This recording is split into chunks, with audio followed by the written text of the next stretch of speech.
हरे कृष्णा। तो आप सभी जितने भी भक्त यहाँ पर उपस्थित हैं, आप सभी के चरणों में प्रणाम स्वीकार करें। तो आज हम पढ़ेंगे भगवत गीता से चौथे अध्याय का 10वां श्लोक। इसका भी तात्पर्य काफी बड़ा है। तो श्लोक दोहराएंगे। वीतराग भय क्रोधा मन्मया मामुपाश्रिताः वीतराग भयक्रोधा मन्मया मामुपाश्रिताः बहवो ज्ञान तपसा पूता मद्भावमागताः बहवो ज्ञानतपसा पूता मद्भावमागताः वीतराग भय क्रोधा मन्मया मामुपाश्रिताः वीतराग भयक्रोधा मन्मया मामुपाश्रिताः बहवो ज्ञानतपसा पूता मद्भावमागताः। बहवो ज्ञानतपसा पूता मद्भावमागताः। अनुवाद। आसक्ति, भय तथा क्रोध से मुक्त होकर मुझ में पूर्णतया तन्मय होकर और मेरी शरण में आकर बहुत से व्यक्ति भूतकाल में मेरे ज्ञान से पवित्र हो चुके हैं। इस प्रकार से उन सबों ने मेरे प्रति दिव्य प्रेम को प्राप्त किया है। शिला प्रभुपाद कहते हैं, जैसा कि पहले कहा जा चुका है कि विषयों में आसक्त व्यक्ति के लिए परम सत्य के स्वरूप को समझ पाना अत्यंत कठिन है। सामान्यतया जो लोग देहात्म बुद्धि में आसक्त होते हैं, वे भौतिकवाद में इतने लीन रहते हैं कि उनके लिए यह समझ पाना असंभव सा है कि परमात्मा व्यक्ति भी हो सकता है। ऐसे भौतिकवादी व्यक्ति इसकी कल्पना तक नहीं कर पाते कि ऐसा भी दिव्य शरीर है जो नित्य तथा सच्चिदानंदमय है। भौतिकवादी धारणा के अनुसार शरीर नाशवान, अज्ञानमय तथा अत्यंत दुखमय होता है। अतः जब लोगों को भगवान के साकार रूप के विषय में बताया जाता है तो उनके मन में शरीर की यही धारणा बनी रहती है। ऐसे भौतिकतावादी पुरुषों के लिए विराट भौतिक जगत का स्वरूप ही परम तत्व है। फलस्वरूप वे परमेश्वर को निराकार मानते हैं और भौतिकता में इतने तल्लीन रहते हैं कि भौतिक पदार्थ से मुक्ति के बाद भी अपना स्वरूप बनाए रखने के विचार से डरते हैं। आगे बढ़ने से पहले है ना, हमारे साथ अभी कुछ जो नए भक्त हैं, तो उन्हें मैं बता दूं अगर आपको नहीं पता तो यहाँ जो निराकार बोला है ना, एक भक्त बोल रहे थे कि जब हम रीडिंग करते हैं तो थोड़ा समझ में नहीं आता कि क्या बताया। तो निराकार का मतलब है कि जो जितने भी लोग भगवान को या कह लीजिए कि परम तत्व को, परमेश्वर को अप्रोच करते हैं, ऐसे दो तरीके के लोग होते हैं मेजरली, है ना। एक होते हैं जो साकार रूप में भगवान को अप्रोच करते हैं और एक होते हैं जो निराकार रूप में अप्रोच करते हैं। निराकार क्या है ना, साकार तो मतलब जो आप भगवान के दर्शन करते हैं मंदिर में जाके कि भगवान कृष्ण है या श्रीमती राधा रानी है ना, और भगवान बांसुरी बजा रहे हैं, उनका स्वरूप देखते हैं कि ऊपर मोर पंख लगाया हुआ है, तो यह है स आकार, है ना, यानी भगवान का कुछ आकार है। और कुछ लोगों का मानना है कि भगवान का कोई आकार नहीं होता, एको ब्रह्म द्वितीय नास्ति, है ना। भगवान एक्चुअली में कुछ है ही नहीं, वो सिर्फ एक ब्रह्म ज्योति है ना। लेकिन अगर हम भगवत गीता के अनुसार पढ़े तो हमें पता चलता है कि साकार और निराकार दोनों हैं। निराकार वालों का मतलब जो निराकारवाद के बढ़ावा देते हैं या फिर जो निराकारवाद को फॉलो करते हैं, जिनका कहना है कि भगवान का कोई रूप नहीं है ना, वो गलत है। क्योंकि वो मानते ही नहीं कि भगवान का साकार रूप भी होता है ना। इसका खंडन हम बहुत श्लोकों से कर सकते हैं, लेकिन अभी के लिए इतना समझ लीजिए कि भगवत गीता में ही जो कंक्लूजन हमें पता चलता है, जैसे अभी आप देख रहे हैं कि मेरा शरीर है, यहाँ से लाइट रिफ्लेक्ट होकर थोड़ी बहुत गोल्डन लाइट आपको दिख रही है ना।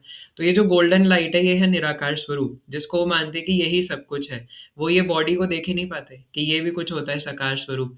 तो भगवान का जो शरीर है, उसमें से बहुत दिव्य तेज निकलता है सूर्य के समान, है ना, क्योंकि शास्त्रों में बताया है कि भगवान कृष्ण का जो शरीर है वो करोड़ों सूर्य से भी ज्यादा चमकता है ना। तो उसमें से जो तेज निकलता है, वो उस तेज की चकाचौंध के वजह से यही नहीं देख पाते कि भगवान का कोई सुंदर स्वरूप भी है, इसलिए वो निराकार में ही फंसे रह जाते हैं ना। अब इसमें हम और डीप जा सकते हैं कि वो क्या क्या सोचते हैं, क्या क्या करते हैं, लेकिन अभी अभी के लिए इतना ही समझ लीजिए। तो यहाँ पे ये इसलिए निराकार बोला है कि जो निराकारवादी हैं, है ना, जब भी ये शब्द आए तो ये समझ लीजिए कि उन लोगों की बात हो रही है जो ये मानते हैं कि भगवान का कोई साकार रूप होता ही नहीं है ना। उनको हम अपनी भाषा में मायावादी कहते हैं, क्योंकि वो माया के इतने वशीभूत हैं कि वो भगवान को एक तरीके से मार देते हैं। हमारे फाउंडर आचार्य शिला प्रभुपाद कहते थे कि दीज मायावादी want to kill my Krishna. क्योंकि जब यह भगवान कह रहे हैं कि मेरे प्रति प्रेम प्राप्त करता है, तो भैया एक रोशनी के प्रति तो प्रेम नहीं प्राप्त हो सकता ना, उनका कोई स्वरूप होना चाहिए, कोई शरीर होना चाहिए।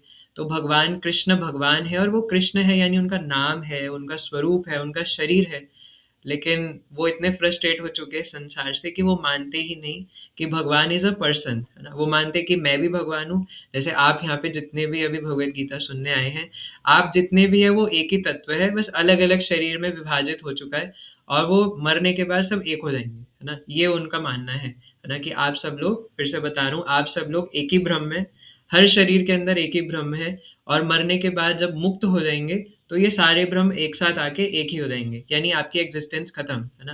यानी करण प्रभु, जयंत प्रभु, मैं, हार्दिक प्रभु जितने भी हैं, इन सबकी इंडिविजुअलिटी ही खत्म, है ना? कोई अलग-अलग रहेगा ही नहीं, सब एक हो जाएँगे, खत्म बस। तो डिलीट का बटन दबा के एग्ज़िस्टेंस निल बट्टा गुल, है ना? ये उनका मानना है। लेकिन इसमें ना तो कोई सर है, ना कोई पैर है, तो ऐसी बातें करते हैं। तो इसलिए यहाँ पे जब भी निराकारवाद की बात हो, तो आप समझ जाइए कि यहाँ क्या बोल रहे हैं, है ना? तो आगे पढ़ते हैं। जब उन्हें यह बताया जाता है कि आध्यात्मिक जीवन भी व्यक्तिगत, इससे ऊपर था, फलस्वरूप वे परमेश्वर को निराकार मानते हैं और भौतिकता में इतने तल्लीन रहते हैं कि भौतिक पदार्थ से मुक्ति के बाद अपना स्वरूप बनाए रखने के विचार से डरते हैं। जब उन्हें यह बताया जाता है कि आध्यात्मिक जीवन भी व्यक्तिगत तथा साकार होता है, तो वे पुनः व्यक्ति बनने से भयभीत होते हैं। फलतः वे निराकार शून्य में तदात्कार होना पसंद करते हैं। पूरा पॉपट होने के बाद हम पूरा डिस्कस करेंगे। सामान्यतया वे जीवों की तुलना समुद्र के बुलबुलों से करते हैं जो टूटने पर समुद्र में ही लीन हो जाते हैं। पृथक व्यक्तित्व से रहित आध्यात्मिक जीवन की यह चरम सिद्धि है। यह जीवन की भयावह अवस्था है जो आध्यात्मिक जीवन के पूर्ण ज्ञान से रहित है। इसके अतिरिक्त ऐसे बहुत से मनुष्य हैं जो आध्यात्मिक जीवन को तनिक भी नहीं समझ पाते। अनेक वादों तथा दार्शनिक चिंतन की विविध विसंगतियों से परेशान होकर वे ऊब उठते हैं या क्रुद्ध हो जाते हैं और मूर्खतावश यह निष्कर्ष निकालते हैं कि परम कारण जैसा कुछ नहीं है, अतः प्रत्येक वस्तु अनंत गोत्व शून्य है।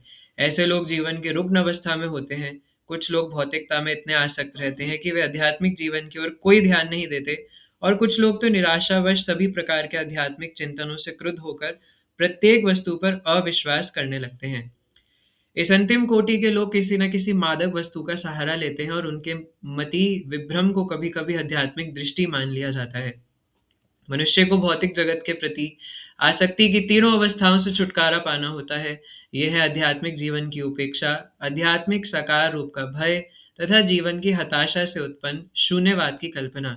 जीवन की इन तीनों अवस्थाओं से छुटकारा पाने के लिए प्रामाणिक गुरु के निर्देशन में भगवान की शरण ग्रहण करना और भक्तिमय जीवन के नियम तथा विधि विधानों का पालन करना आवश्यक है। भक्तिमय जीवन की अंतिम अवस्था भाव या दिव्य ईश्वरीय प्रेम कहलाती है। भक्ति रसामृत सिंधु के अनुसार भक्ति का विज्ञान इस प्रकार है। अदौ श्रद्धा तथा साधु संगोयत भजन क्रिया तथो अनैर्थ निवृत्ति स्यात् ततो निष्ठा रुचिस्ततः अथा अथासक्तिस्ततो भावस्ततः प्रेमाद् बुदुञ्जति साधकानामयं प्रेम्णः प्रादुर्भावो भवेत् क्रमः। प्रारंभ में आत्म साक्षात्कार की सामान्य इच्छा होनी चाहिए। इससे मनुष्य ऐसे व्यक्तियों की संगति करने का प्रयास करता है जो आध्यात्मिक दृष्टि से उठे हुए हैं। अगली अवस्था में गुरु से दीक्षित होकर नव दीक्षित भक्त उसके आदेश अनुसार भक्ति योग प्रारंभ करता है। इस प्रकार सदगुरु के निर्देश में भक्ति करते हुए वह समस्त भौतिक आसक्ति से मुक्त हो जाता है। उसके आत्म साक्षात्कार में स्थिरता आती है और वह श्री भगवान कृष्ण के विषय में श्रवण करने के लिए रुचि विकसित करता है। इस रुचि से आगे चलकर कृष्ण भावनामृत में आसक्ति उत्पन्न होती है जो भाव में अथवा भगवत प्रेम के प्रथम सोपान में परिपक्व होती है। ईश्वर के प्रति प्रेम ही जीवन की सार्थकता है। प्रेम अवस्था में भक्त भगवान के दिव्य प्रेम भक्ति में निरंतर लीन रहता है। अतः भक्ति की मंद विधि से प्रामाणिक गुरु के निर्देश में सर्वोच्च अवस्था प्राप्त की जा सकती है और समस्त भौतिक आसक्ति, व्यक्तिगत आध्यात्मिक स्वरूप के भय तथा शून्यवाद से उत्पन्न हताशा से मुक्त हुआ जा सकता है। तभी मनुष्य को अंत में भगवान के धाम की प्राप्ति हो सकती है। हरे कृष्णा। तो काफी बड़ा पॉपर्ट था। तो लास्ट वर्स में हमने पढ़ा था, भगवान बता रहे थे कि जो मुझे तत्व से समझता है मेरे जन्म के और मेरे कर्म की प्रकृति को, क्योंकि वो दोनों डिवाइन है, तो जो उसको समझता है ना, तो वो दोबारा इस संसार में जन्म नहीं लेता। ये चीज भगवान ने बताई थी। तो अब अर्जुन के मन में कह लीजिए, या हमारे मन में मुख्यतः ये प्रश्न उठता है कई बार, है ना, कि ठीक है आप जो कह रहे हो कि आपके धाम को आ जाएंगे, बट क्या गारंटी है कि आपके धाम को आ जाएंगे, है ना? ऐसा तो नहीं कि कहीं आप हमारे साथ एक्सपेरिमेंट कर रहे हो, है ना? मतलब लोग इतने बेवकूफ़ों वाले विचार के होते हैं ना, कि वो इस संसार में इतने फ्रस्ट्रेट हो चुके हैं कि जब उन्हें ये चीज़ बताई जाती है तो वो कहते हैं क्या हो अगर ये सच हुआ ही नहीं तो? क्या पता भगवान झूठ बोल रहे हो? क्या पता लोग सबसे पहले शास्त्रों के ऊपर आवाज़ उठाते हैं, है ना? कि हो सकता है कि ये सब सिर्फ़ कहानियाँ हों। किसने बस देखा है कि भागवतम, गीता जो बताई हैं वो सच ही हैं? हम कैसे मान लें कि सही है? इंसानों ने ही तो लिखा है ये सब, है ना? इंसानों ने अपनी बातें बना के लिख दी। हम कैसे मान लें कि गीता, भागवतम सब सत्य है ना? तो किसी भी चीज़ की प्रैक्टिकैलिटी तब पता चलती है जब उस चीज़ में लिखी हुई बात सत्य हो, है ना? भगवत गीता में और जितनी भी बातें बताई गई हैं वो सब सत्य है ना? जैसे 16वें 17वें अध्याय में दैवी तथा आसुरी स्वभाव जो हम प्रेजेंट में देख सकते हैं, एटलीस्ट वो तो हमें पता है ना कि सत्य है। श्रीमद् भागवतम में भी जैसे तीसरे स्कंद में, है ना? आप सबको पता ही है, वहाँ पे भी बताया है कि कैसे जब एक बच्चा माँ के गर्भ में होता है और जब तक बाहर आता है कैसे कैसे वो डेवलप होता है। तो 5,000 साल पहले ना कोई अल्ट्रासाउंड मशीन थी, ना कोई एक्स-रे मशीन थी, कैसे बताया है उसमें ये सब, है ना?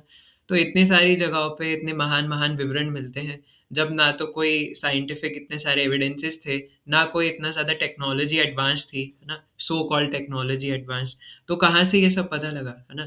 ये साइकोलॉजी, मेंटल साइकोलॉजी और टेक्नोलॉजी ये सब तो था नहीं, तो हाउ, है ना? हमारे पास ये सब कहाँ से आया? तो इसलिए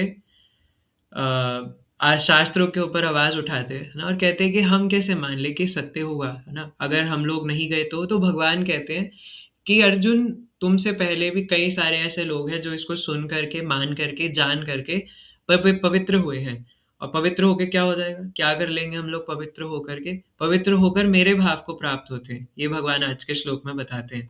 तो शुरुआत करते हैं, वीत राग भय क्रोध मनमया मामुपाश्रितः, है ना? कि राग, भय और क्रोध 3 चीज़ें बताई, इनसे मुक्त होकर के माम उपाश्रितः, मेरी शरण में आकर के, कैसे? ज्ञानमयी शरण में आकर के, यानी जो इंटेलिजेंट क्लास है, जैसे आप लोग जो हैं, जो इंटेलिजेंट क्लास है ना? वो तपस्या के साथ इन तीनों चीज़ों का त्याग करती है और ये सब जान करके वो मेरे पास आते हैं, मेरी शरण में आते हैं और मेरी शरण में आने से पवित्र हो जाते हैं। बहवो ज्ञान तपसा, है ना? ज्ञान और तपस्या के साथ युक्त होकर के मेरे पास आते हैं और पूता मद्भाव मागतः, मेरे भाव को प्राप्त होते हैं। अब मेरे भाव को प्राप्त होने के कई अर्थ हो सकते हैं। मायावादी इसका मतलब निकालेंगे कि मेरे भाव को प्राप्त होते का मतलब भगवान के साथ एक हो जाते हैं। वही निराकारवाद की फिलॉसफी, है ना? एको ब्रह्म द्वितीय नास्ति, है ना? तो मैं उस समय यही कह रहा था जो मैंने संक्षिप्त में बताया था कि उन लोगों का मानना है कि एक ब्रह्म होता है और वो ब्रह्म क्या हुआ? ब्रह्म यानी कि परमेश्वर, भगवान, है ना? जिनको नहीं पता, आप इनोसेंट हैं। अच्छा ही है कि आपको नहीं पता, है ना? लेकिन जानना तो पड़ेगा इससे पहले कोई और हमें bewilder कर दे। तो ब्रह्म, है ना? यानी कि सिर्फ़ एक रोशनी, या जिनको हम भगवान, परमेश्वर कहते हैं, तो उनका कहने का मतलब है कि वो ब्रह्म या भगवान, वो अविद्या में पड़ गया। अविद्या का क्या मतलब है? कि एक तरीके से विद्या का उल्टा अविद्या, है ना? कि वो अनइंटेलिजेंट हो गए और वो अविद्या में पढ़ करके, टूट करके कई सारे शरीरों में बिखर गए, है ना? तो एक ही ब्रह्म था जो अविद्या में पढ़ने के बाद, है ना, जिसकी विद्या चली गई और वो टूट करके, बिखर करके हम सब बन गए जीवात्मा। और जब हम अपना हमारा ज्ञान वापस आ जाएगा तो हम दोबारा से ब्रह्म बन जाएंगे। बट यहाँ पे दिक्कत की बात ये है कि अगर वो पर ब्रह्म है, अगर वो भगवान है, और भगवान का मतलब होता है कि अनलिमिटेड है ना? अगर भैया वो भगवान कैसे होंगे अगर वो अविद्या में पड़ के टूट के बिखर गए, है ना? और जब आपको ये बात पता लग चुकी है कि आप टूट के बिखरे थे, आप तो आप ही हो। जब आपको ये रियलाइज़ हो चुका है कि आप ही ब्रह्म से नीचे गिरे थे, तो आप ब्रह्म बन क्यों नहीं जाते? आपको इतना समय क्यों लग रहा है वापस भगवान बनने में, है ना? तो कई सारी चीज़ें, एक और एग्ज़ाम्पल यहाँ पे बताया कि वो लोग एग्ज़ाम्पल देते हैं कि जैसे समुद्र है ना? और समुद्र में बुलबुले आते हैं और बुलबुले फूट करके फिर समुद्र बन जाते हैं। तो वो एग्ज़ाम्पल वो यूज़ करके कहते हैं कि ब्रह्म से ही हम आए और फिर टूट करके फिर ब्रह्म में मिल जाएँगे। अरे भाई मूर्खों! लेकिन जो समुद्र के अंदर जो पानी की बूँदें हैं, वो तो वहीं रहेंगी ना। अगर आप उसको मैग्नीफाइंग ग्लास से या माइक्रोस्कोप से देखो, है ना? तो बूँदें ही रहेंगी, है ना? जब हम मैटर के बारे में पढ़ते हैं तो हम सॉलिड, लिक्विड, गैस में देखते हैं ना कि लिक्विड के भी पार्टिकल्स होते हैं, सॉलिड के एकदम पैक्ड होते हैं, गैस में एकदम ही फैले हुए होते हैं और लिक्विड में थोड़े कम फैले हुए होते हैं। तो लिक्विड में भी पार्टिकल्स तो है ना, इंडिविजुअलिटी तो वहाँ पर भी है बूँद की। तो भले ही वो सारे आपस में मिले हुए हैं, है ना। एक और एग्जांपल देते हैं कि पानी जैसे इवेपोरेट होकर के हवा में जाता है, फिर नीचे आके समुद्र में मिल जाता है, लेकिन डॉल्फिन्स तो नहीं होती इवेपोरेट, है ना। और जो शार्क्स है, ऑक्टोपस है, वो कहाँ है फिर, है ना। और वो पानी की बूंदे, है ना, फिर से वही बात, बूंदे तो बूंदे ही रहेंगी। तो इसलिए भगवान कहते हैं कि मेरे भाव को प्राप्त हो जाता है, का मतलब है कि वो भाव भक्ति को प्राप्त होता है ना। तो हम सीक्वेंस में चलेंगे ताकि किसी को समझने में कोई कंफ्यूजन ना हो। तो सबसे पहली बात तो ये है कि भगवान कहते हैं इन तीन चीजों से मुक्त होना पड़ेगा। क्या क्या? राग, भय और क्रोध, है ना, क्योंकि ये तीन चीजें हमारी भक्ति में बाधक है। ये तीन चीजें भगवान और हमारे बीच में बाधक है। जब तक ये तीन चीजें हमारे अंदर है, भय, आसक्ति और क्रोध, तब तक हम भगवान को नहीं पा सकते। कितनी जगह भगवान ने बताया, ये शाम त्वंत गतम पापम जना नाम पुण्य कर्म नाम, है ना, कि अगर हमारे सिंफुल एक्टिविटीज बंद नहीं हुई है, अगर हम बहुत ज्यादा सिंफुल एक्टिविटीज में, पापों में लगे हुए हैं, तो हम भगवान को दृढ़ता पूर्वक नहीं पा सकते। तो सबसे पहले बोला राग, है ना, आसक्ति। इस संसार में जितने भी व्यक्ति विशेष है, वो सब किसी ना किसी आसक्ति के अंदर बंधे हुए हैं, है ना। अच्छे पहनने, अच्छे कपड़े वस्त्रों पहनने की आसक्ति, है ना, या अ, अच्छे लैपटॉप की आसक्ति, अच्छे मोबाइल फ़ोन की आसक्ति, अच्छा खाना खाने की आसक्ति, है ना, अच्छी गाड़ियों में घूमने की आसक्ति, सुंदर स्त्री होने की आसक्ति, है ना, जो स्त्री है उनको सुंदर बॉयफ्रेंड होने की आसक्ति, है ना। तो ये सब अटैचमेंट्स ही है। ऐसा कोई संसार में व्यक्ति नहीं है जिसको अटैचमेंट्स ना हो। हम लोग इस संसार में बंधे हुए हैं, उसका यही कारण है कि हम किसी ना किसी वस्तु या व्यक्ति से अटैच्ड हैं। तो ऐसा कोई नहीं है जिसको ये अटैचमेंट्स ना हो, है ना।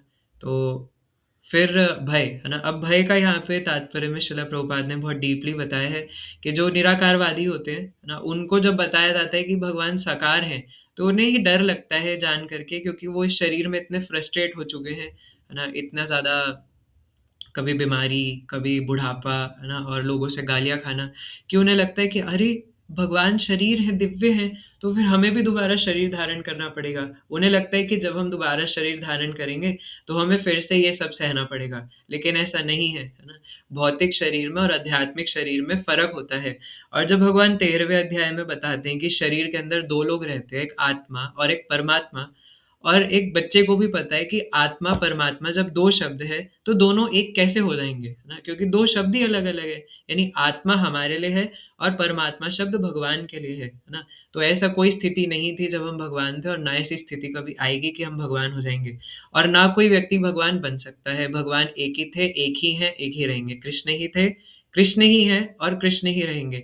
ऐसा कोई समय नहीं था कि कृष्ण के अलावा कोई और भगवान था या कभी कोई और हो जाएगा। हमेशा से वही थे और हमेशा ही वही रहेंगे। कोई मजाक नहीं है ना, कि प्राइम मिनिस्टर की सेल लगी हुई है ना, कि वोटिंग दो और अभी इसको बना दो, अभी ब्रह्मा जी को भगवान बना दो, अभी देवी माता को भगवान बना दो, अभी शनिदेव को भगवान बना दो। ऐसे नहीं होता, है ना। भगवान एक ही पर्सन थे, वो एक पर्सनैलिटी है ना, एक व्यक्ति है। ऐसा नहीं कि कृष्ण सिर्फ एक उपाधि है कि उस पोजीशन पर कोई बन जाएगा। आजकल हर किसी को कृष्ण बनने की पड़ी है। अभी कुछ समय पहले वो एक आईआईटीएन बाबा आया था, है ना। वो हाथ में बांसुरी लेके कह रहा था कि अरे मैं ही तो कृष्णा हूँ, तुम जानो, है ना, देखो मैं ही हूँ कृष्णा, है ना, और मैं बता रहा हूँ कि अभी ये होगा वो होगा, ऐसे भविष्यवाणी कर रहा था बेवकूफ, है ना। तो ऐसे आए दिन कुछ लोग होते हैं जो कृष्ण बनने की कोशिश करते हैं। लेकिन इसीलिए ये बात है कि हमें, जो पिछले श्लोक में बताया था कि अर्जुन मुझे तत्व से जानो, तो अगर हम भगवान की ग्रेटनेस नहीं जानेंगे कि भगवान कितने ग्रेट है ना। हालांकि जो क्रिश्चियन लोग हैं, मुस्लिम लोग हैं, सभी ये लोग कहते हैं जो आस्तिक हैं कि गॉड इज ग्रेट, है ना। बट ये भी तो जानना पड़ेगा कि how much God is great, उनकी ग्रेटनेस कितनी है, ये भी तो जानना पड़ेगा। सिर्फ ग्रेट जानने से काम नहीं बनेगा, इसलिए वो कितने ग्रेट हैं ये जानना पड़ेगा। तो भगवान बार बार 10वें अध्याय में भी भगवत गीता में कहते हैं कि आ, 10वें अध्याय का 8वां श्लोक, है ना, मत्ता सर्वम प्रवर्तते। पूरा श्लोक क्या है वो, उसके अंदर भी ये भाव वाला शब्द आता है ना। इति मत्वा भजन्ते माम बुधा भाव एक सेकेंड। हाँ, अहम सर्वस्य प्रभवो मत्तः सर्वं प्रवर्तते इति मत्वा भजन्ते माम बुधा भाव समन्वितः, है ना। यहाँ पे भी भाव शब्द आया है। तो भगवान कहते हैं इधर, मैं समस्त आध्यात्मिक तथा भौतिक जगतों का कारण हूँ। तो भगवान कितने ग्रेट है ये समझना पड़ेगा कि वो सिर्फ इस भौतिक ब्रह्मांड के स्वामी नहीं है, आध्यात्मिक ब्रह्मांडों के भी स्वामी है ना। और प्रत्येक वस्तु मुझसे ही उद्भूत है, एक व्यक्ति, हर वस्तु, सब कुछ भगवान कृष्ण से है। जो बुद्धिमान ये भली भांति जानते हैं। मतलब भगवान का कहने का मतलब है जो नहीं जानते वो बुद्धिमान नहीं है ना? वे मेरी प्रेमा भक्ति में लगे रहते हैं और हृदय से पूरी तरह मेरी पूजा में तत्पर होते हैं। तो ये जो हम अभी चौथे अध्याय का 10वां श्लोक पढ़ रहे हैं, यहाँ पर भी भाव का यही मतलब है ना? तो हर व्यक्ति इस संसार में किसी न किसी राग से, आसक्ति से जुड़ा हुआ है, और भय, जो निराकारवादी होते हैं उनको भय लगता है कि हम दोबारा से साकार हो जाएंगे, है ना? तो फिर वहां पर भी ये सब शरीर की यातनाएं झेलनी पड़ेंगी। बट वहां ये सब यातनाएं नहीं होती, ये भगवान पिछले श्लोक में बता चुके हैं। और क्रोध, है ना, ये तीसरी सबसे खतरनाक चीज है। क्रोध, ऐसा मैंने कई वैष्णवों से सुना है, बड़े बड़े महाजनों से, कि मतलब कई कई महाजन तो यहाँ तक कहते हैं कि आपने पूरे महीने में जितनी साधना करी है, एक बार किसी के ऊपर क्रोध करने से वो सारी निकल जाती है ना? सारी साधना व्यर्थ हो जाती है, क्योंकि और वैसे भी एक साधक कभी क्रोध नहीं करता, है ना? और इसका ये मतलब नहीं उसे क्रोध आता नहीं है ना? हमारे आचार्य बताते हैं कि हम हर चीज को भगवान की सेवा में लगा सकते हैं। इवन क्रोध को भी भगवान की सेवा में लगाया जा सकता है। किसी को पता है कोई क्रोध लगाने का एग्जाम्पल? बहुत फेमस है। कैसे भगवान की सेवा में क्रोध लगाया गया? बताइए नारायण प्रभु, आपने लगाया था क्या? जैसे प्रभु जी शिव जी लगाते हैं अपने क्रोध को, कल्याणकारी क्रोध है। कुछ एग्जाम्पल तो बताइए, कहाँ, कैसे? सृष्टि का प्रलय विलय करते हैं वो। अच्छा, बट भगवान की सेवा में कोई डायरेक्ट कोई और अच्छा एग्जाम्पल बताइए कृष्णा प्रभु।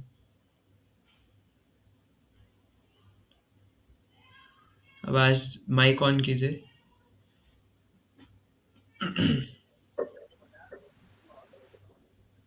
बोलिए। हरे कृष्ण प्रभु जी, आवाज आ रही है? हाँ, आ रही है। जी, भगवान की सेवा में तो नहीं पता, वैष्णवों की सेवा में तो लगा है। प्रहलाद महाराज जी के केस में हम जब भगवान ने जो गुस्सा किया था, नया नया किन किन पर करते रहते हैं। वो एग्जाम्पल ले सकते हैं, बट अभी हम साधकों की, क्यों भगवान का गुस्सा तो प्रभु जी दिव्य है। अभी हम लोग अपनी बात कर रहे हैं साधकों की। बहुत फेमस एग्जाम्पल है ना? हनुमान जी जब लंका गए थे, है ना, हनुमान जी ने अपनी पूंछ में आग लगा के पूरी लंका जला दी थी, है ना? तो ऐसा नहीं है कि भक्त लोग क्रोध नहीं करते, पर जब क्रोध करते हैं तो भगवान की सेवा के लिए करते हैं, और जब करते हैं तो पूरी लंका जला डालते हैं सोने की, है ना? चाहे सोने की हो, चाहे चांदी की हो, चाहे हीरे की हो, पूरी लंका जला देते हैं। तो इसलिए हमारे आचार्यगण कहते हैं कि ऐसा नहीं, क्रोध नहीं करना, क्रोध उन लोगों पे करना है जो भगवान के नहीं है ना? लेकिन ये भी एक मर्यादा में रह करके, है ना? हमारे एक भक्त थे, उन्होंने आचार्यों से सुना कि अगर कोई भक्तों की निंदा करे तो उसी समय उसका गला काट दो। तो ट्रेन में जा रहे थे तो मुझे मैसेज करते कि प्रभु जी हमारे पास टिकट नहीं थी, तो टीटी आगे हमें गाली देने लगा, मेरे साथ एक सीनियर डिवोटी थे। तो प्रभु जी आचार्य तो कहते हैं कि गला काट दो एट द मोमेंट, तो क्या करना चाहिए, है ना? तो मर्यादा में रह करके, है ना, जितना प्रैक्टिकल है। कहने का अर्थ ये है कि जो भगवान के नहीं है, जो भगवान के भक्तों के नहीं है, जो भगवान से ईर्ष्या करते हैं, उनको सही मार्ग पे ला सकते हैं, है ना? जैसे अभी कई सारे लोग हैं जो भगवान को और भगवान के भक्तों को गाली देते हैं, तो वहाँ क्रोध का यूज़ किया जा सकता है। जैसे अब कोई मायावादी आकर के जब कोई डिबेट करते हैं, तो वहाँ पे थोड़ा-सा क्रोध के साथ, है ना, डिबेट करना पड़ता है। हर जगह पर ऐसे करके नहीं काम चलता, है ना? तो वहाँ पर क्रोध को लगाया जा सकता है ना? तो इसलिए हर चीज़ का यूज़ भगवान की सेवा में किया जा सकता है। लेकिन अगर क्रोध भौतिक चीज़ों के लिए आएगा, बेमतलब में आएगा, है ना? और वो वाला जो क्रोध आता है ना, वो भी कंट्रोल्ड अवस्था में होता है। यानी कहने का मतलब है कि क्रोध का सिर्फ़ एक प्रकार से जो शुद्ध भक्त होते हैं, वो दिखावा करते हैं। एक्चुअल में उन्हें वहाँ पर भी क्रोध नहीं आ रहा होता, है ना? तो लेकिन अगर हम लोग खासकर, जो क्रोध सबसे गलत है वो कहाँ पे है? कि अगर कोई हमें गाली दे, है ना? अब आप बोलोगे ये क्या बात हुई? मेरी कोई सेल्फ रिस्पेक्ट नहीं है क्या? अब कोई मुझे गाली देगा तो क्रोध नहीं करूँ तो क्या करूँ? लेकिन देखिए हमारे शास्त्र तो यही बताते हैं ना, भागवतम में परीक्षित महाराज, अभी हम ये सब भी डिस्कस करेंगे, है ना? परीक्षित महाराज, है ना, विप्रलब्धा क्षिप्ता शप्ता हता अपि, है ना, कि भक्तों के ऊपर अगर कोई भी यातना आती है, अगर कोई उन्हें इवन जान से मारने की कोशिश करता है, अगर कोई उनकी निंदा करता है, अगर कोई उन्हें पीटने की कोशिश करता है, तो भी भक्त लोग संभाव रह के पूरी तरीके से भगवान के ऊपर आश्रित रहते हैं, वहां पर भी वो क्रोध नहीं करते। तो मैं आज सुबह ही सोच रहा था कि हम इसको कभी डिस्कस करेंगे, तो अभी अच्छी बात है ना, क्रोध की बात चल रही है। तो देखिए एज अ साधक हम लोग, क्योंकि एटिकेट्स और कभी तो हम चर्चा कर नहीं पाते, तो एज अ साधक, एज अ डिवोटी है ना, हमें ये चीज़ ध्यान में रखनी चाहिए कि छोटी छोटी बातों पे किसी से नाराज़ नहीं होना चाहिए, क्रोध नहीं करना चाहिए, है ना। हमें फॉरगिव एंड फॉरगेट करना आना चाहिए, है ना। कोई चीज़ हो गई तो इट्स ओके, भूल जाना चाहिए उसको, ज़्यादा बात का बतंगड़ नहीं बनाना चाहिए, क्योंकि भगवान कृष्ण के धाम में, क्योंकि यहाँ मद भाव गतः है ना, मेरे भाव को प्राप्त होता है का एक और मतलब है कि वो मेरे धाम को आता है। पिछले श्लोक में तो बोला था ना, तो उसी कंटिन्यूएशन में कह रही कि मेरे धाम को प्राप्त होता है। तो भगवान के धाम में जो घुसने का गेट है, उसका साइज है हमारे जो बाल होते हैं ना सर के, एक बाल का जो अग्रभाग का जो हिस्सा होता है उसको 1/10,000 है ना, आपको पता है। तो इतना गोलोक में जाने का एंट्री गेट है, क्योंकि आत्मा का यही साइज होता है ना। तो इसी साइज से ऐसा शिला भक्ति चारू स्वामी महाराज एक्सप्लेन करते थे। तो उसमें गोलोक के अंदर जाने का इतना साइज है। तो अगर हम लोग बहुत बड़े बनने की कोशिश करेंगे, अगर हम पफ्ड अप हो जाएंगे, अगर अहंकार बढ़ा रहे हैं, ईगो बढ़ा रहे हैं, तो कैसे भगवत धाम में अंदर जाएंगे, है ना। मैं भी कुछ हूँ, मुझे कोई ऐसे कैसे बोल सकता है ना। तो ये सब अच्छी बात नहीं है ना। और इससे भी कोई फर्क नहीं पड़ता, देखिए हम लोग साधक हैं, है ना, हमें भगवत धाम जाना है कि ये इस संसार में कमियां देखनी है ना। तो इस बात से भी कोई फर्क नहीं पड़ता कि कोई हमारे बारे में क्या सोचता है ना, कि अरे ये बातें तो बहुत बड़ी बड़ी करते हैं पर अंदर से इनके अंदर कपट भरा हुआ है ना। अरे ये बातें तो बहुत बड़ी बड़ी करते हैं बट ये सिर्फ प्रजल्प ही करना जानते हैं, है ना। तो या फिर ये क्या ही भक्त है, तो माला भी नहीं करते, है ना। तो भले ही आप माला कर रहे हो, तो कोई फर्क नहीं पड़ता कोई हमारे बारे में क्या सोचता है, कोई हमारे बारे में क्या कहता है। लेट इट बी, है ना, बोलने दीजिए जिसको जो बोलना है। और हमारे आसपास के ही हमें क्या बोलते हैं, आसपास के ही बोलेंगे, कोई बाहर वाले तो बोलेंगे ही नहीं, है ना। तो आसपास वाले ही हमें जज करके क्या बोल रहे हैं, कोई मैटर नहीं करता। हाँ, जब तक हमारे गुरुदेव या जब तक हमारे सीनियर डिवोटीज अगर वो कुछ बोले तो उसको हमें, है ना, या कोई हमारे वेल विशर्स है, चाहे वो जूनियर हो सीनियर हो कैसे भी हो, हमें उसको फीडबैक के रूप में लेना चाहिए। लेकिन मैं ये कह रहा हूँ कि कोई हमारे बारे में क्या बातें बना रहे हैं उससे भी कोई फर्क नहीं पड़ता।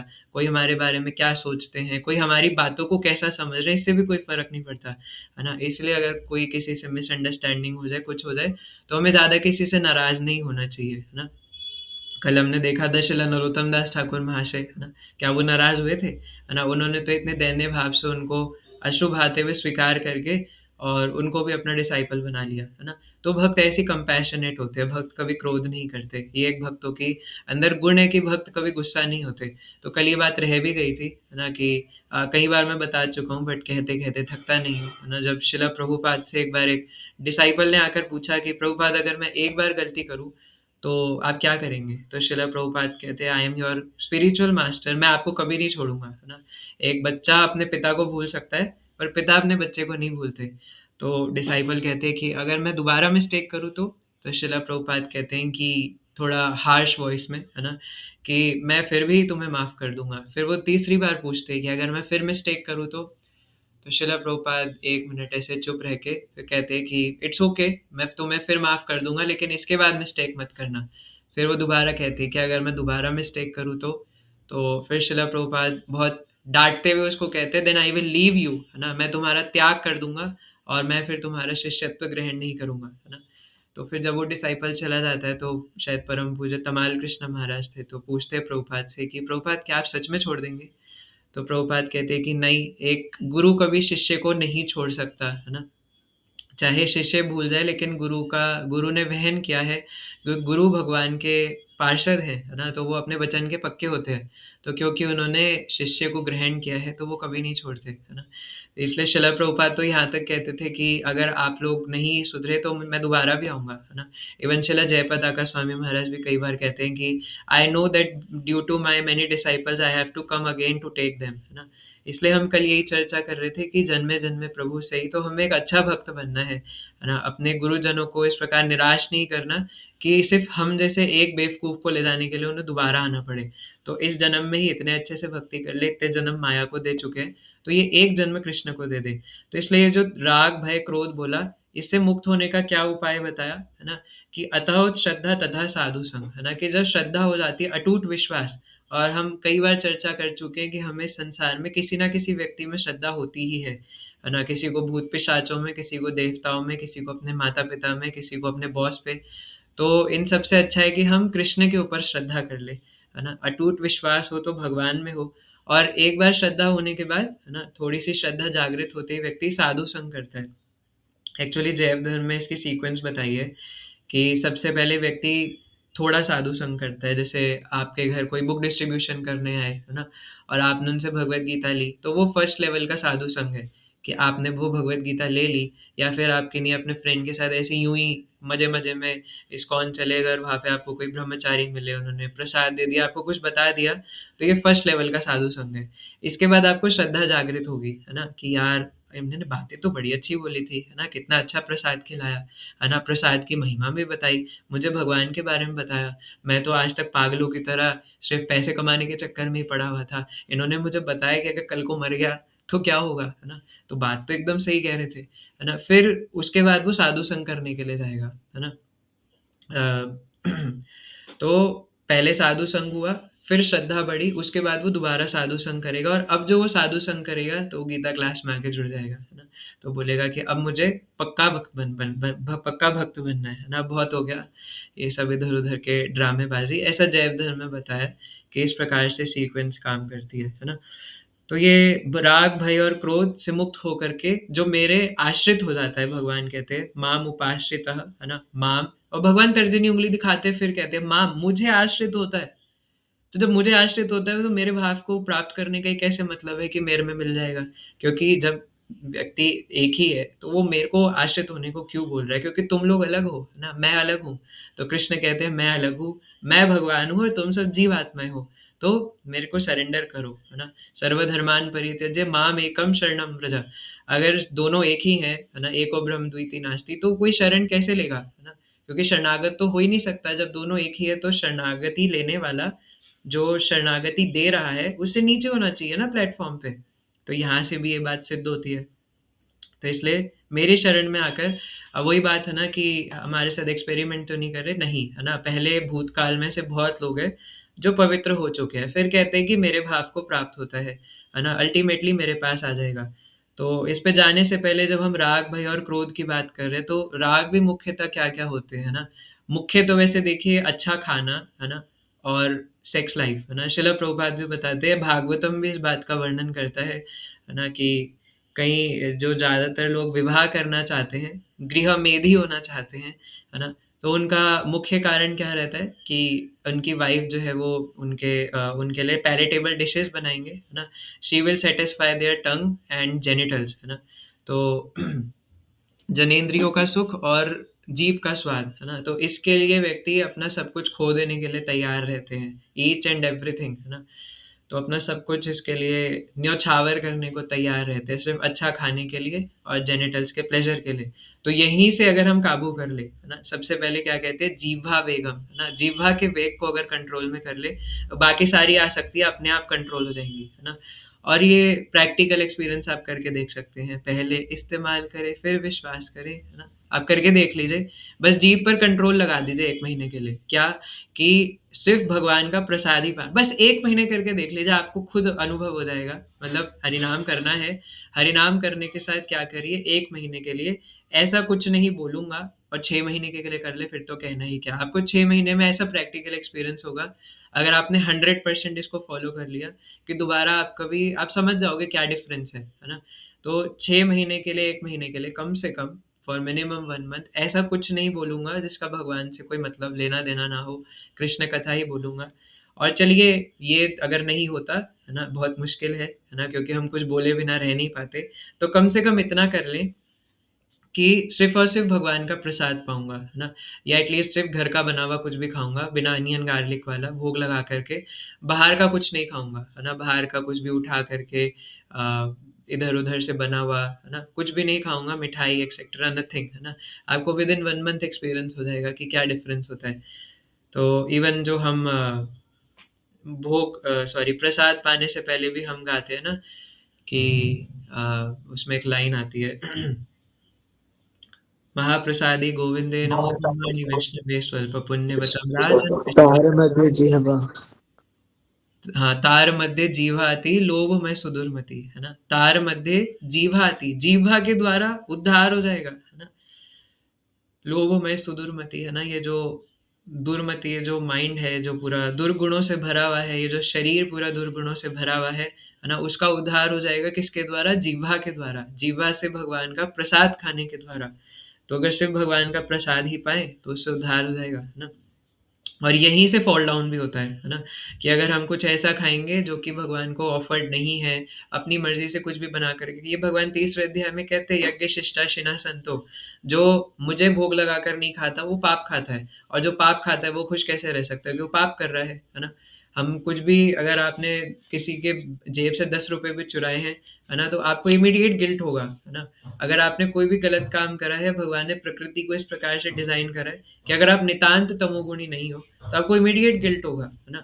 तो और नहीं गिल्ट हो रहा, फिर तो पता नहीं हम कितने पानी में गिरे हुए हैं, है ना। और इमीडिएट गिल्ट होने के बाद हमें लगा यार कुछ तो गलत किया है ना, वो ग्लानि हो जाएगी अंदर से।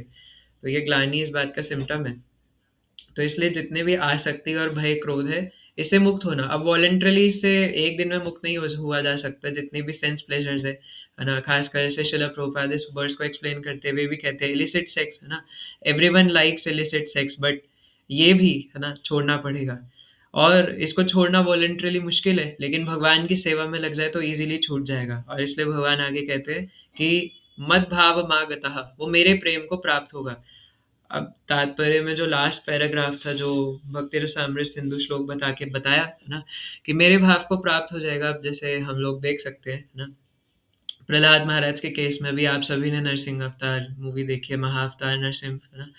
तो उसमें दिखाया है कि किस प्रकार प्रहलाद महाराज को इतनी सारी यातनाएं देने की कोशिश करी, है ना। और लेकिन फिर भी प्रहलाद महाराज हिले नहीं अपनी जगह से, है ना। और उनको जब जैसे वो होलिका मैया वाले सीन में भी दिखाया था, सब भागवतम में भी वर्णन है ना। तो कि जो क्या नाम है, उनकी मम्मी थी, है ना, तो वो प्रहलाद महाराज को कहती है कयाधु, है ना, तो प्रहलाद महाराज को वो कहते हैं कि बेटा अपनी जिद छोड़ दो, है ना। जबकि उनकी माता को उनसे कोई दिक्कत नहीं थी प्रहलाद महाराज की भक्ति करने से, वो तो खुद ही नारद मुनि के पास गए थे, तभी तो प्रहलाद महाराज भक्त बने थे गर्भ में रहते हुए। तो वो खुद प्रहलाद महाराज को कहते हैं कि प्रहलाद जिद छोड़ दो, है ना, देखो तुम्हारे पिता तुम्हें कितना मारने की कोशिश करे, तो वो तो पुत्र प्रेम के कारण मना करते हैं, है ना। और सामान्यतः बच्चे जो है वो पिता की नहीं तो माता की तो सुन ही लेते हैं, लेकिन प्रहलाद महाराज कहते हैं, ये भागवतम में वर्ष है, मुझे याद नहीं है ना, तो कि जिस प्रकार से जो आयरन फिलिंग्स होती है ना, छोटे छोटे लोहे के टुकड़े होते हैं, वो चुंबक की तरफ अपने आप आकर्षित होती है, उसको रोका नहीं जा सकता। अगर आप लोहे के टुकड़ों के सामने चुंबक रख दोगे तो ऑटोमेटिकली अट्रैक्ट होगी, आप उसको रोक ही नहीं सकते। तो प्रहलाद महाराज कहते हैं कि उसी समान जिस प्रकार कुछ लोहे के टुकड़े चुंबक से आकर्षित होते हैं, उसी प्रकार जीवात्मा का हृदय स्वाभाविक रूप से कृष्ण की तरफ आकर्षित होता है, उसे आप कैसे रोक सकते हैं, है ना। तो इसलिए भगवान ऑल अट्रैक्टिव है, कृष्णा इज ऑल अट्रैक्टिव, है ना।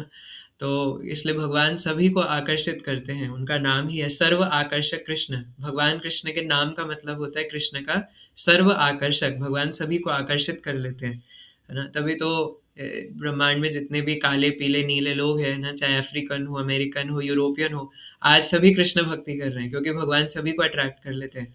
हमारे गुरु महाराज तो जब अफ्रीका गए थे, तो वहां जाके वो सारे काले लोग बैठे हुए थे, और तुक्के से वहां जगन्नाथ जी के विग्रह थे, और जगन्नाथ जी की कथा थी। तो महाराज कहते हैं, यू नो, है ना, this Jagannath is your your God, है ना। तो वो सब लोग तो खुश हो जाते, ताली मार के हरी बोल करने लग जाते हैं, है ना। और सचमुच में, है ना, जो अगर आपने कभी, मैं जस्ट ये थोड़ा मजाक में मैं बोल रहा हूँ, है ना, अगर आपने कभी इस्कॉन वृंदावन के कार्तिक महीने में दामोदर जी देखे, है ना, तो वो भी थोड़े ऐसे ही लगते हैं, है ना, अफ्रीकन टाइप, है ना, काले से। तो इसलिए सभी, भगवान सभी को आकर्षित करते हैं, है ना, और सभी इसलिए भगवान के भक्त बन जाते हैं। जो गोरे लोग होंगे वो बलराम जी की तरफ आकर्षित हो जाएंगे, इवन वो भी कृष्ण की तरफ आकर्षित हो रहे होते हैं, है ना। हाउ दीज पीपल, जिनको गॉड के बारे में नहीं पता था कभी, है ना, और पता था तो सिर्फ जीसस के बारे में पता था, है ना, और वो भी सिर्फ कन्फेशन करने के लिए जाते थे, कैसे वो कृष्ण बलराम से इतने आकर्षित हो रहे हैं, है ना।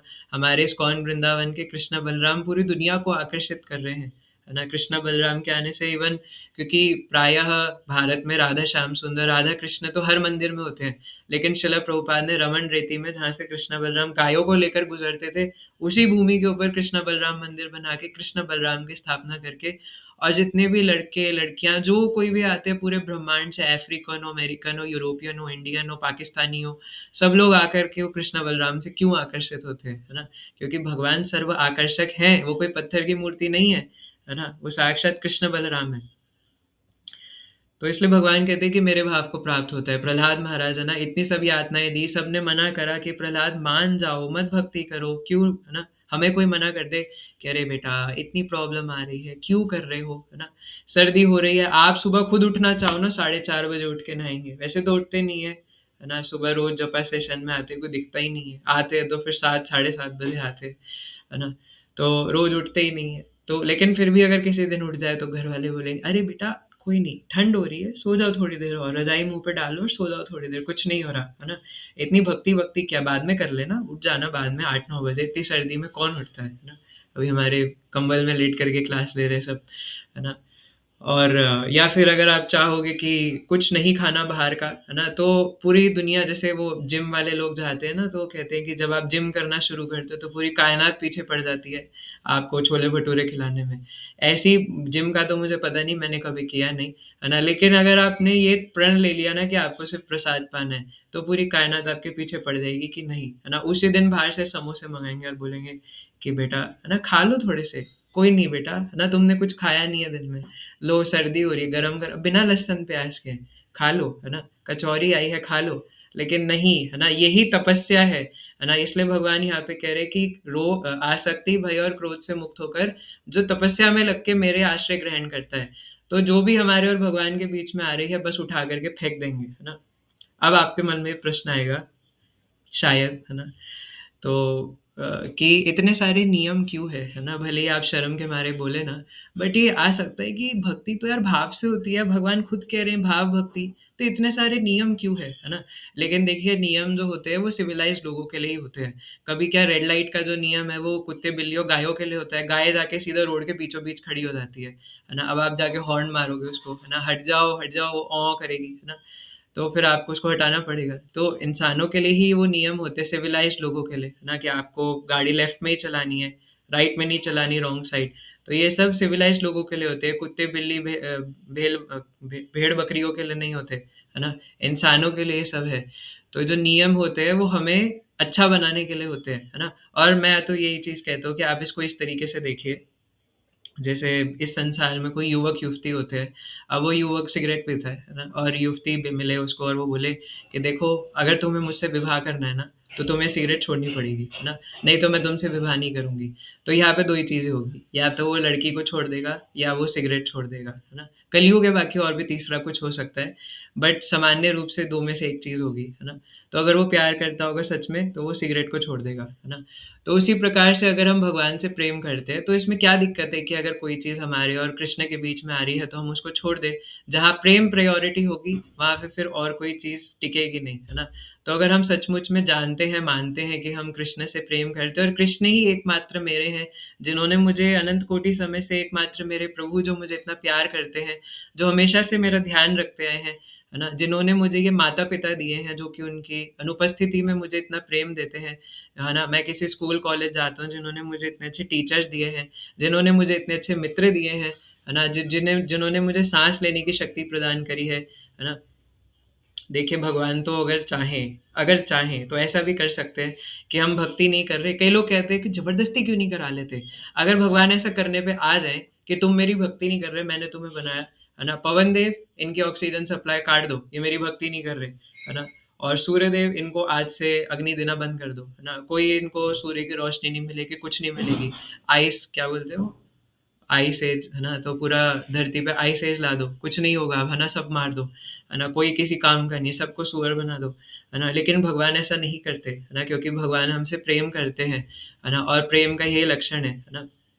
भले ही बच्चा जो है वो माता पिता को कितनी गाली दे, फिर भी माता पिता, अगर कलयुग है वैसे, इसमें भी कुछ और हो सकता है, लेकिन बच्चा चाहे कितनी भी गाली दे फिर भी माता पिता जो है वो प्रेम करके, खासकर जो माता होती है वो फिर भी बच्चे के बारे में ही सोचती है, उसके हित के बारे में सोचती है। तो भगवान कृष्ण तो करोड़ों माँओं से भी ज्यादा प्रेम करते हैं, क्योंकि जो माँ हम लोग जिनकी बात कर रहे हैं वो भी उन्होंने दी है ना, और जिस टाइम वो चाहे उस टाइम वापस भी ले सकते हैं, है ना। तो इसलिए श्रीमती राधा रानी, श्याम सुंदर, हम सबसे कितना ज़्यादा प्रेम करते हैं, तो उस प्रेम के बीच में हम सब ये चीज़ क्यों आने दें? और अगले श्लोक में भगवान, आप सब आइएगा, है ना? अगले श्लोक में भगवान यही बात बोलेंगे कि जो मुझे जितनी भावना से मेरे पास आता है, मैं उतनी भावना से उसे रेसिप्रोकेट करता हूँ, है ना? तो बाकी हम लोग उस श्लोक में डिस्कस करेंगे। तो मेरे भाव को प्राप्त होने का यही मतलब है ना? लास्ट में ध्रुव महाराज के केस में भी हम यही देखते हैं, है ना? ध्रुव महाराज, उनके जो, है ना, क्योंकि उनके जो पिताजी थे, उन्होंने 2 वाइफ से शादी करी थी, एक सुरुचि और एक सुनीति, है ना? तो आई गेस सुरुचि शायद ध्रुव महाराज के जो रियल मम्मी थे वो थे, है ना? If I am not wrong. तो सुनीति थे क्या?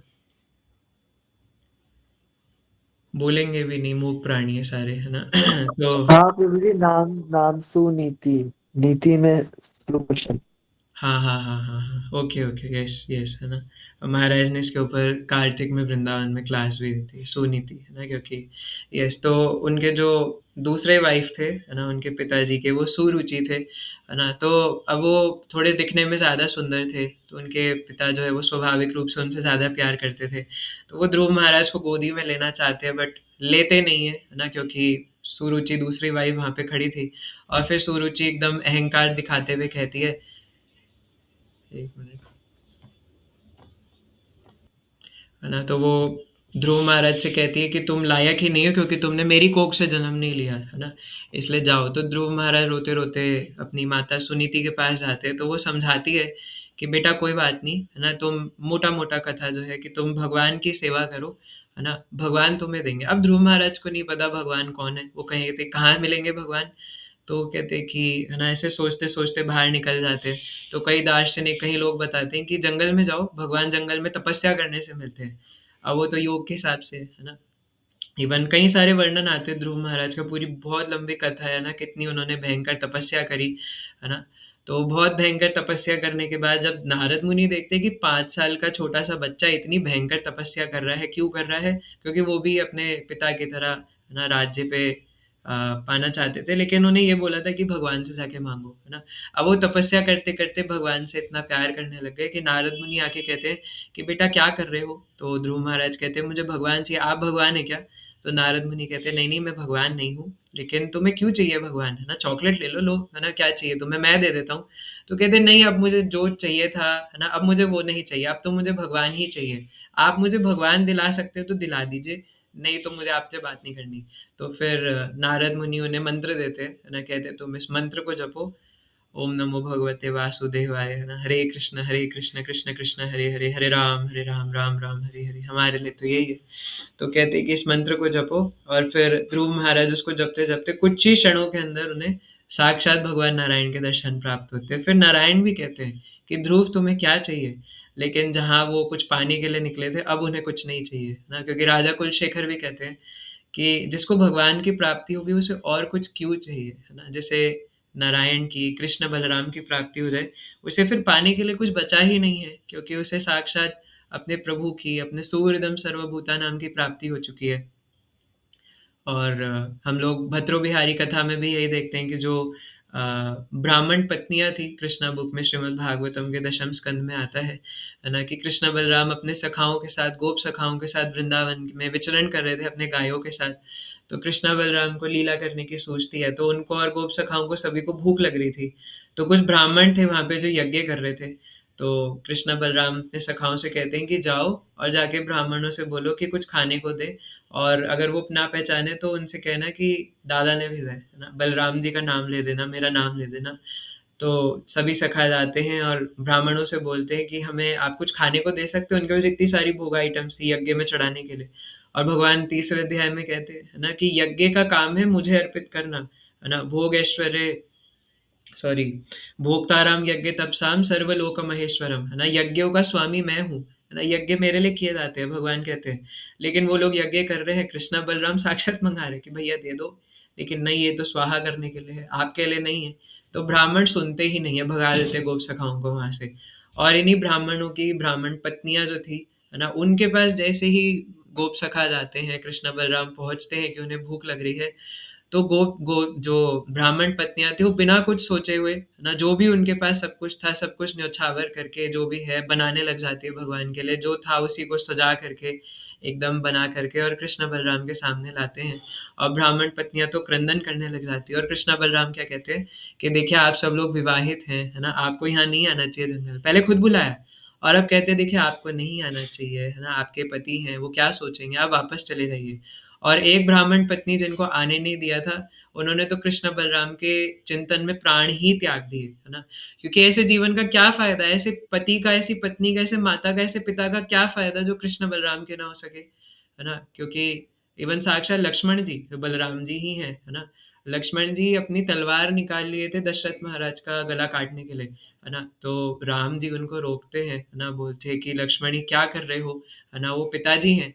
तो लक्ष्मण जी कहते हैं कि ऐसे पिता का क्या फायदा प्रभु, जो आपको, है ना, इस प्रकार से वन में जाने के लिए कह रहे हैं, है ना। लेकिन लक्ष्मण जी का वो गुस्सा तो सिर्फ लीला के भाव में ये सिखलाना चाह रहे थे ना, क्योंकि रामायण के अंदर बताया है कि चाहे कोई हमारा कितना ही स्नेही क्यों ना हो, अगर वो भगवान का ना हो सके, अगर वो कृष्णा का ना हो सके, अगर वो निताई का ना हो सके, तो फिर ऐसे व्यक्ति को सीताराम का ना हो सके, तो उसको ऐसे त्याग दो जैसे करोड़ों दुश्मन उस एक शरीर में आए हो, चाहे वो कितना ही पर्सनल क्यों ना हो, कितना ही स्नेही क्यों ना हो, है ना। जो हमारे सीताराम का नहीं हुआ, जो हमारे कृष्ण बलराम का नहीं हुआ, वो हमारे किसी काम का नहीं है ना। और त्याग दो का मतलब ये नहीं कि घर छोड़ के चले जाओ, है ना। त्यागने का मतलब है उनसे व्यक्तिगत आसक्ति, कोई प्रेम कुछ नहीं, कोई अफेक्शन नहीं, कुछ नहीं, है ना। मेरा उनसे कोई संबंध नहीं है, जिसका कृष्ण बलराम से कोई संबंध नहीं, उससे मेरा संबंध क्यों होगा।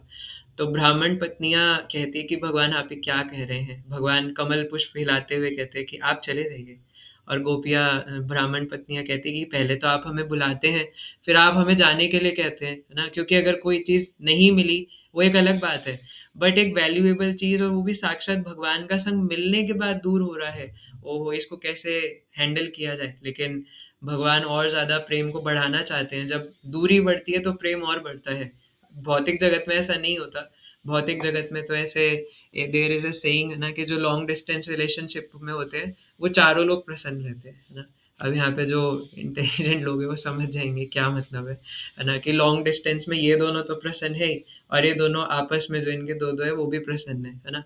तो इस भौतिक जगत में ऐसा होता है कि दूरी बढ़ने से, है ना, कई बार जो है वो प्रेम घट जाता है, लेकिन आध्यात्मिक जगत में भगवान से दूर होने पे प्रेम और बढ़ता है ना। श्रीमती राधा रानी और जितनी भी गोपियाँ थी, वो 100 साल से भी अधिक भगवान से दूर थे, मतलब पर्सनल रूप में भगवान व्यक्तिगत रूप में वृंदावन में प्रेजेंट नहीं थे, है ना।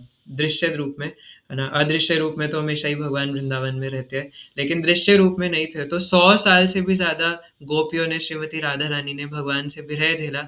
लेकिन विरह, और सिर्फ उन्होंने ही नहीं, जितने भी गोप सखा थे, है ना, और यशोदा मैया ने, नंद महाराज ने, है ना। ऐसा विवरण आता है कि जब उद्धव जी गए थे तो नंद भवन से पूरी एक नदी सी बह रही थी, है ना। और जब उद्धव जी वहाँ के ब्रजवासियों से पूछते हैं कि ये नदी कहाँ से आ रही है ना, तो भक्त लोग बताते हैं कि आप नदी को फॉलो करते हुए जाइए, आपको खुद ही पता चल जाएगा, ये नंद महाराज के अश्रु हैं, वो भगवान कृष्ण के विरह में इनको बहा रहे हैं, साक्षात भगवान कृष्ण के पिता, है ना, नंद महाराज इतने समय से भगवान के विरह में। तो विरह में प्रेम और ज़्यादा बढ़ता है, भगवान के साथ आसक्ति और ज़्यादा बढ़ती है ना। तो इसी कारण से आप में से जो मायापुर नहीं जा पा रहे बहुत कुछ कारणों के वजह से, तो परेशान मत होइएगा, है ना। बल्कि और ज़्यादा ये महाप्रभु के बारे में जानने की कोशिश कीजिए, ताकि जब आप जाएँ तो और ज़्यादा आनंद हो, है ना। तो विरह में उसको प्रेम को और बढ़ाने की कोशिश कीजिए, प्रेम तो वैसे है ही नहीं, इसलिए मैंने यहाँ पूरे पॉपट में एक ही लाइन फिलहाल के लिए हाईलाइट कर रखी है ना, अगर आपको दिख रहा हो तो, ब्लर हो रहा है थोड़ा, है ना। और ये लाइन है, ईश्वर के प्रति प्रेम ही जीवन की सार्थकता है, शिला प्रभुपाद कहते हैं, है ना। इसलिए हमारे परम पूज्य गौर गोविंद महाराज के कहते हैं, प्रेमाधन विना व्यर्थ दरिद्र जीवन, ना, प्रेम के बिना, कृष्ण प्रेम के बिना ये जीवन दरिद्र है ना। इसलिए धन मूर नित्यानंद, है ना, नित्यानंद प्रभु मेरे धन है, इसलिए तो क्या फायदा इस शरीर का, है ना, जब इस शरीर से कृष्ण प्रेम की प्राप्ति ना हो सके, इस शरीर से सिर्फ काम वासना को अर्जित करके, काम वासना को बढ़ावा दे करके, स्त्री संग करके, है ना, या टेस्टी चीजें खा करके कितना कब तक का आनंद रहता है, 2 मिनटों का। और ये भगवान भगवत गीता में ही कहते हैं, है ना, ये ही संस्पर्श जाब होगा दुख यो नय एवते। आप अपनी इंद्रियों से सुख भोगने की तलाश कर रहे हो, बट सुख लेते लेते 2 मिनट का सुख रहता है और फिर 2 घंटे का ना, या 2 घंटे का क्या है ना, दुख ही दुख रहता है। 2 मिनट के सुख के लिए इतना सारा दुख क्यों झेलना, है ना। तो कृष्ण प्रेम की प्राप्ति करने में 2 मिनट की दिक्कत आएगी सिर्फ, है ना, जब सेंस कंट्रोल करना होगा। लेकिन वो सेंस कंट्रोल करके अगर हरिनाम जप लिया तो आनंद ही आनंद। प्रैक्टिकली करके देख लीजिए, जैसी आपको कोई इच्छा हो, इधर उधर जो भगवान से अलग जा रही हो, चाहे कुछ खाने की हो, कुछ भी, 2 मिनट अपनी जीभ को कंट्रोल करके हरिनाम जप लीजिए और उसके बाद देखिए क्या आनंद आएगा, है ना। और अपने आप में कितना अच्छा रहेगा कि यार, है ना, मेरे सामने वस्तु आई थी, किसी को बताना नहीं है ना। लेकिन भगवान से तो वार्तालाप कर सकते हैं ना, वो तो अपने ही है कि देखो मेरे सामने कृष्णा बलराम वो वस्तु आई थी, देखा मैंने नहीं खाया, है ना, क्योंकि मैं आपसे प्यार करना चाहता हूँ, अभी नहीं करता। लेकिन भक्तों के संग में रहते रहते अगर आपने कृपा करी, अगर आपके भक्तों ने कृपा करी, तो शायद किसी दिन कर पाऊंगा। तो उसी प्रयास में ये एक प्रयास था, है ना। तो इसलिए जो भी चीज़ हमारे और भगवान के बीच में आएगी, है ना, प्रेम इतना है भगवान से कि हो कि हम उसको उड़ा करके फेंक दें, है ना। चाहे कोई कितना ही करीबी व्यक्ति हो, कितनी ही करीबी वस्तु हो, यही तपस्या है। और ये तपस्या करेंगे तो राग भय क्रोध से अपने आप मुक्त हो जाएंगे और अंत में क्या होगा, मेरे भाव को प्राप्त होगा, मेरे धाम में आएगा। तो जो जितनी भी वो जो एक ब्राह्मण पत्नी थी जिन्होंने शरीर छोड़ा था इमीडिएटली, ना, वो तो वैसे भी ब्रजवासी थे भगवान के नित्य लीला में ऑलरेडी थे ही। तो फिर वो कृष्णा बलराम के पास दोबारा, है ना, जिस भी प्लेनेट में और सर्व कर रहे थे वहाँ पहुँच जाते हैं, है ना। और जो बाकी ब्राह्मण पत्नियां हैं वो भी उनको, और बाद में जो ब्राह्मण होते हैं ना, वो उनको जब रियलाइज होता है ना कि हमारी ब्राह्मण पत्नियों को भगवान के दर्शन हो गए और हमने ये क्या कर दिया, हम लोग यज्ञ में लगे रह गए, हम लोग स्वाहा स्वाहा करने में लगे रह गए और हमारी पत्नियों को दर्शन हो गए, जो ना पढ़ी लिखी हैं, जो ना वेद जानती है, कुछ नहीं, है ना। वो बस उन्होंने भगवान को खाना खिला करके प्रसन्न कर दिया, है ना। और यहाँ पे हम यहाँ पे यज्ञ ही करते रह गए। क्या फायदा है इस ज्ञान का, क्या फायदा है इसी तपस्या का। तो तपस्या भी करनी है, लेकिन ऐसी तपस्या करनी है जो हमें भगवान के करीब ले जाए, है ना। तो जो भी चीज़ हमें भगवान के करीब ले जाए, अनुकूलस्य संकल्पम प्रतिकूलस्य वर्जनम, तो उसको हमें स्वीकार करना है। तो इसी के साथ मैं अपनी तुच्छ वाणी को फिलहाल यहीं पे विराम दूंगा, है ना। अंत में मैं हमेशा की तरह यही प्रार्थना करूंगा कि आप मेरे लिए प्रार्थना कीजिएगा कि जो भी हमने आज डिस्कस करा उसे मैं भी और आप सब भी अपने जीवन में उतार पाएँ, है ना, जो भी शिला प्रभुपाद ने बताया। किसी के कोई प्रश्न इत्यादि हैं तो हैंड रेज कर सकते हैं। एनीवन? नहीं है, सब गया सर के ऊपर से।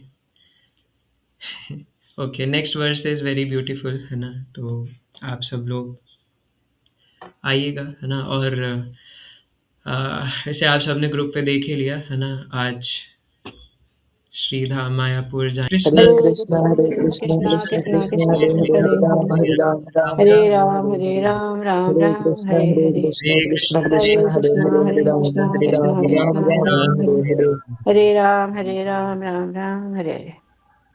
श्रीमद् भगवद गीता यथारूप की जय। जय जय गुरु श्रील प्रभुपाद की जय। जय जय अनंत कोटि वैष्णव भक्त वृंद की जय। जय। जय। जय गौर प्रेमानंदे। हरि हरि। हरि